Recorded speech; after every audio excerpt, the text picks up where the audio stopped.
मध्य प्रदेश में pre monsoon की entry से लोगों को गर्मी से तो राहत मिली, लेकिन भोपाल में खूब सारे पेड़ भी टूट गए, खूब सारे पेड़ गिर गए और तार टूट गए बिजली के। बिजली बाधित रही। भोपाल में जमकर बारिश हुई कल और ऐसी हवा चली जिसने 6 साल के रिकॉर्ड को तोड़ दिया।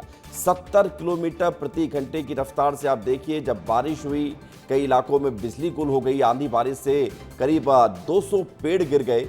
एमपी के 45 जिलों में आज भी अलर्ट जारी किया गया है, लेकिन प्री मानसून की जो धमाकेदार एंट्री हुई, उस धमाकेदार एंट्री ने लोगों को उस गर्मी से राहत दिलाई है जिससे वो पिछले कई दिनों से परेशान थे। और पिछले 4-5 दिनों से मौसम खुशनुमा बना हुआ है, लेकिन कल की बारिश और तेज़ हवाओं ने, आंधी तूफान ने लोगों को बड़ी राहत तो दी है, लेकिन पेड़ कई सारे गिर गए हैं और सड़कों पर जाम भी लगा लंबा। और इसके अलावा 6 साल में इस ऐतिहासिक मौसम के बदलाव की जानकारी मिल रही है, क्योंकि इससे पहले भी 2020 में इस तरह की आंधी तूफान आया था और जिसने कई नुकसान को अंजाम दिया था। और अब मध्य प्रदेश की राजधानी भोपाल में इस साल भी 2026 में जो आंधी तूफान आया है उसका हश्र आप देखिए। कई सारे पेड़ गिरे हुए आपको नजर आ रहे हैं और यह आंधी तूफान ने मौसम को खुशनुमा बना दिया। हमारे साथ विवेक राणा जुड़ रहे हैं भोपाल से और साथ ही साथ छत्तीसगढ़ के मौसम को भी जानेंगे, लेकिन उससे पहले विवेक बताइए, भोपाल में कल जो आंधी तूफान आया उससे कितना नुकसान हुआ, क्या असर पड़ा, कितनी बिजली गायब रही और अब क्या किया जाएगा आगे?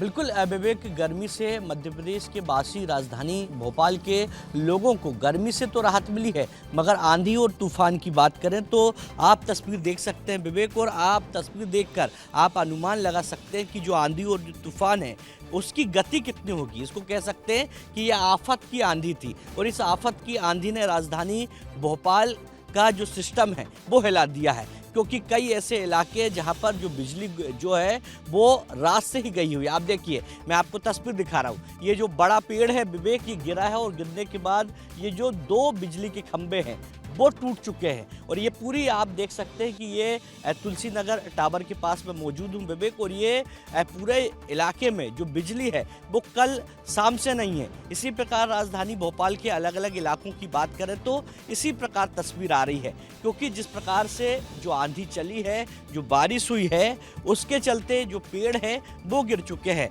राजधानी भोपाल के करीब 200 से ज़्यादा जो पेड़ हैं वो इसी प्रकार गिरे हुए हैं और कई राजधानी भोपाल के ऐसे इलाके हैं जहां पर कल देर रात से ही जो बिजली है वो गुल है। हालांकि मौसम वैज्ञानिकों का कहना है कि इसी प्रकार आंधी और तूफान का जो दौर है वो मध्य प्रदेश के 45 जिलों में भी देखने को मिलेगा, क्योंकि जिस प्रकार से अच्छा विवेक जो सिस्टम उस आंधी तूफान को जरा बताइए तो दर्शकों को। भोपाल वालों ने तो देखा उस आंधी तूफान को और महसूस किया कि कितना तेज तूफान था।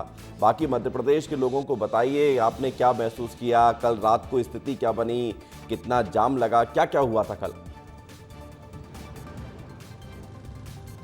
बिल्कुल विवेक, कल दिन से स्टार्ट करते हैं विवेक। तो दिन में जो तापमान है वो बना हुआ था, उमस से लोग परेशान थे, मगर जैसे ही शाम हुई विवेक, उसके बाद जो आंधी तूफान का जो दौर है वो शुरू हो गया। उसके बाद तेज बारिश का दौर शुरू हुआ और तेज बारिश के साथ लगातार आंधी तूफान चलने लगी। और जब जब आंधी आई विवेक, तो उसका आप नज़ारा देखिए। ये जैसे पेड़ गिरा हुआ है, इसी प्रकार अलग अलग जो इलाके हैं वहाँ पर जो बड़े पेड़ लगे हुए थे वो इसी प्रकार गिर गए और गिरने के कारण कई बिजली के जो खंबे हैं, बिजली के जो पोल हैं, बिजली के जो तार हैं वो टूट गए। और इसी प्रकार कल देर रात तक राजधानी भोपाल में बारिश का मौसम लगातार चलता रहा। इसी प्रकार आंधी चलती रही, जिसके चलते जो बिजली है वो बाधित रही। कई ऐसे इलाके हैं विवेक जहां पर जो बिजली है वो रात से ही नहीं आई है, क्योंकि मेरे घर की खुद की यदि बात करें तो मेरे घर में विवेक कल देर रात करीब 3 बजे के बाद जो है वो बिजली आई है,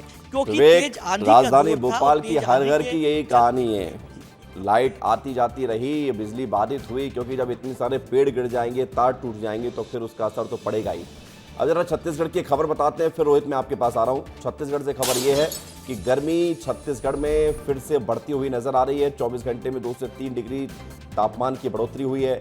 रायपुर और राजनांदगांव में 42 डिग्री तापमान दर्ज किया गया है। अगले 5 दिन तापमान में कोई और बड़ा अंतर नहीं होगा।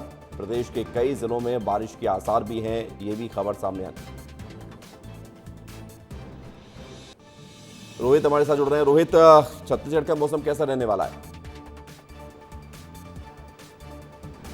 बिल्कुल, देखिए छत्तीसगढ़ में गर्मी झुलसा रही है और इसी तरीके का तापमान अगले 5 से 6 दिनों तक रहने वाला है। यहाँ पर किसी भी तरीके से बारिश की राहत नहीं मिली। हालांकि आंशिक तौर पर कई जिले हैं जहाँ पर हल्की छुटपुट बारिश जो है वो दर्ज की जा रही है, लेकिन छत्तीसगढ़ में तापमान बहुत ज़्यादा जो है वो दर्ज किया जा रहा है, क्योंकि बिलासपुर में 41 डिग्री सेल्सियस है। सबसे ज़्यादा राजनांदगांव और रायपुर में 42 डिग्री सेल्सियस जो तापमान है वो दर्ज किया गया। दुर्ग में भी जो है वो गर्मी काफ़ी पड़ रही है और 41 डिग्री सेल्सियस वहाँ का तापमान दर्ज किया गया। बेमेतरा, शक्ति, इसके साथ ही जो अन्य जिले हैं, जगदलपुर में थोड़ी राहत रही है क्योंकि यहाँ पर 38.5 डिग्री सेल्सियस जो है वो तापमान दर्ज किया गया। इसके साथ ही अंबिकापुर में सबसे कम गर्मी जो है वो बीते दिन रही है, जहाँ पर 36 डिग्री सेल्सियस जो है वो तापमान दर्ज किया गया। तो कुल मिलाकर रायपुर सहित जो पूरा प्रदेश है वो गर्मी से झुलस ठीक है रहा है। रोहित, यानी कि अभी अब कुछ छत्तीसगढ़ बारिश में गर्मी का असर ज्यादा दिख रहा है और मध्य प्रदेश में थोड़ी बहुत राहत नजर आ रही है। बहुत शुक्रिया, धन्यवाद आप दोनों का हमारे साथ जुड़ने के लिए, जानकारी के लिए।